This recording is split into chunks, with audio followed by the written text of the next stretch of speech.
पंढरपूरच्या विकास आराखड्यात वारकरी भाविक, स्थानिक नागरिक, व्यापारी, मठाधिपती तसेच लोकप्रतिनिधींच्या सूचना आणि मागण्यांचा समावेश करून सर्वांना विश्वासात घेतच आराखडा अंतिम करण्यात येईल, असे आश्वासन आज मुख्यमंत्री देवेंद्र फडणवीस यांनी पंढरपूरमधील कॉरिडॉर बाधित मालमत्ता धारकांना दिले। पंढरपूरचा विकास हा पुढील 50 वर्षाचा विचार करून भाविकांच्या सोयी सुविधांसह स्थानिक अर्थव्यवस्थेला चालना देण्याच्या उद्देशाने केला जात आहे। दरवर्षी पंढरपूरला येणाऱ्या भाविकांची संख्या वाढत असल्याने संपूर्ण शहराचा एकात्मिक आणि दीर्घकालीन विचार करून नियोजन करणे आवश्यक असल्याचे मत मुख्यमंत्री देवेंद्र फडणवीस यांनी व्यक्त केले। सह्याद्री अतिथीगृह येथे पंढरपूर तीर्थक्षेत्र विकास आराखडा बैठकीत मुख्यमंत्री देवेंद्र फडणवीस बोलत होते।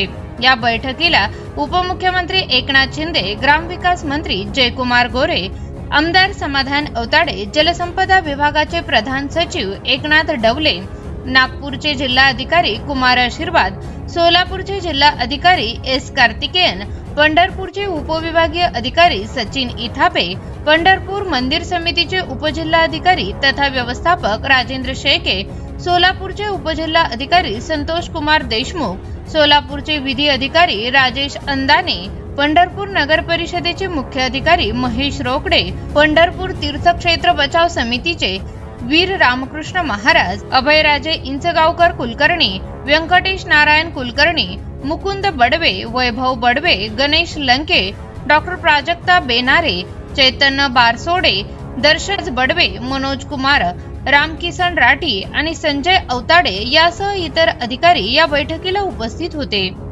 यावेळी मुख्यमंत्री फडणवीस म्हणाले की पंढरपूरमध्ये भाविकांची वाढती संख्या लक्षात घेता भविष्यातील गर्दीचे व्यवस्थापन अत्यंत शास्त्रशुद्ध पद्धतीने करणे आवश्यक आहे।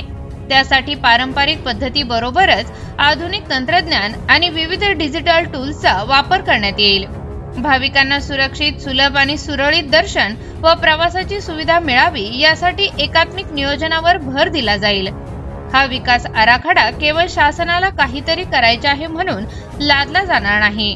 पंढरपूरचे नागरिक आणि येणारे लाखो भाविक यांच्या हिताचा विचार करून तो तयार केला जाणार आहे। स्थानिक नागरिक, आर्किटेक्ट आणि लोकप्रतिनिधींनी मांडलेल्या सूचनांचा विचार करून आणि त्यातील शक्य त्या सर्व चांगल्या बाबी आराखड्यात समाविष्ट कराव्यात असे निर्देश त्यांनी दिले। मंदिर मठांना सुरक्षित ठेवून विकास। मुख्यमंत्री देवेंद्र फडणवीस म्हणाले की पंढरपूरमधील जुनी मंदिरे आणि मठ यांचे धार्मिक व ऐतिहासिक महत्त्व लक्षात घेऊन त्यांना आहे त्याच ठिकाणी ठेवून त्यांचा विकास केला जाईल। कोणतीही मंदिरे किंवा मठ स्थलांतरित केले जाणार नाही। बाधितांचे योग्य पुनर्वसन करून जागेस जागा देण्याचे शासनाचे धोरण आहे। विकास आराखड्यांमुळे बाधित होणारे दुकानदार, रहिवासी आणि इतर व्यावसायिक यांच्या पुनर्वसनाला शासनाचे सर्वोच्च प्राधान्य राहील। पूर्वीच्या अनुभवांमुळे नागरिकांमध्ये निर्माण झालेला अविश्वास दूर करण्यासाठी शासन कटिबद्ध आहे। बाधित दुकानदारांना पर्यायी दुकाने तर बाधित होणाऱ्या 500हून अधिक घरातील नागरिकांना योग्य पर्याय उपलब्ध करून देत नियोजन केले आहे। पंढरपूरमधील जमीन व मालमत्ता अधिग्रहणासाठी देण्यात येणारा मोबदला हा थेट मुंबईतील दरांच्या धर्तीवर देण्यात आला आहे। संपूर्ण भारतात एवढा मोठा मोबदला अन्यत्र दिला गेला नसावा असेही ते म्हणाले।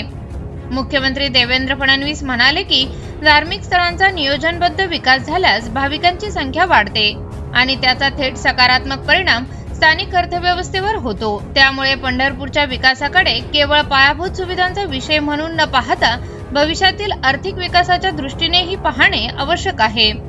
पुढील अनेक दशकांचा विचार करून पंढरपूर अधिक सक्षम, सुरक्षित आणि भाविकांसाठी सुलभ बनविण्याचा शासनाचा प्रयत्न आहे।